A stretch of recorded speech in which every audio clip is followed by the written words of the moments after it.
প্রতিষ্ঠার ৯ বছরেও নিজস্ব ক্যাম্পাস নির্মাণ না হওয়া, শিক্ষক সংকট সহ নানা জটিলতায় পড়েছে সিরাজগঞ্জের শাহজাদপুরের রবীন্দ্র বিশ্ববিদ্যালয়।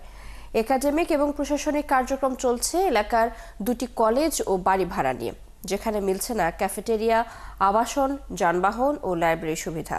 স্থায়ী ক্যাম্পাস নির্মাণে ডিপিপির দ্রুত অনুমোদন ও বাস্তবায়নের দাবিতে আন্দোলনে নেমেছেন বিশ্ববিদ্যালয়ের শিক্ষক, শিক্ষার্থী ও কর্মচারীরা।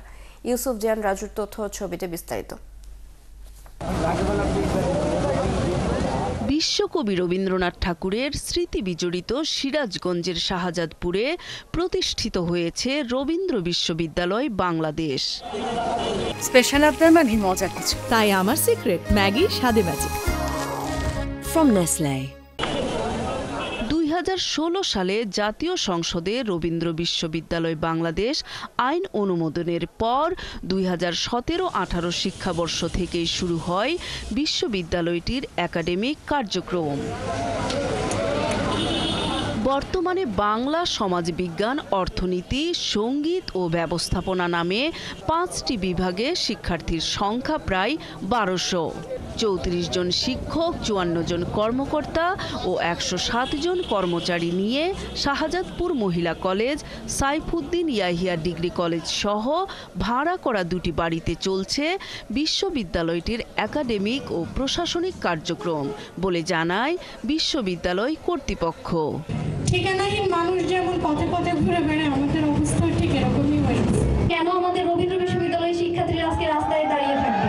কেন তাদের কোনো ক্যাম্পাস থাকবে না, তাদের নিজস্ব কোনো ঘর থাকবে না? শিক্ষার্থীদের অভিযোগ, আবাসন, খেলাধুলা, প্রয়োজনীয় শ্রেণীকক্ষ ও লাইব্রেরি নেই।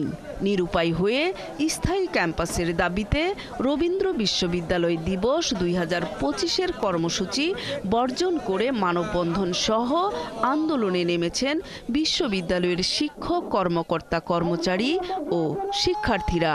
আমরা অন্য বিশ্ববিদ্যালয় শিক্ষার্থীদের মতো এখানে ভর্তি পরীক্ষা দিয়ে চান্স পেয়েছি, অনেক আশা নিয়ে এসেছি। এখানে এসে পুরোই আশাহত। আমরা তো একদমই কোনো ফ্যাসিলিটি পাই না।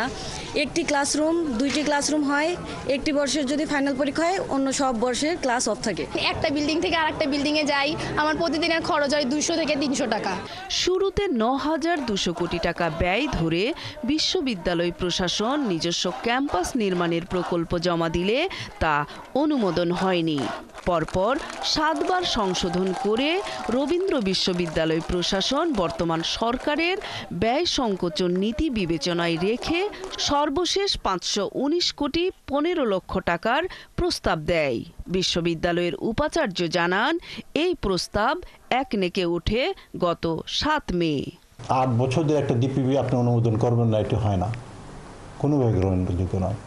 এই বিশ্ববিদ্যালয় প্রতিষ্ঠার পরে অনেক ব্যক্তি নামে অনেক বিশ্ববিদ্যালয় হয়েছে, আপনারা জানেন। সেগুলো হাজার হাজার কোটি টাকার অনুদান আপনার ডিপিপি পেয়েছে, তাদের ইনফ্রাস্ট্রাকচার গড়ে উঠেছে, তারা তাদের কার্যক্রম চালিয়ে গিয়েছে। কিন্তু দুর্ভাগ্যজনক এই বিশ্ববিদ্যালয়টি অবহেলিত।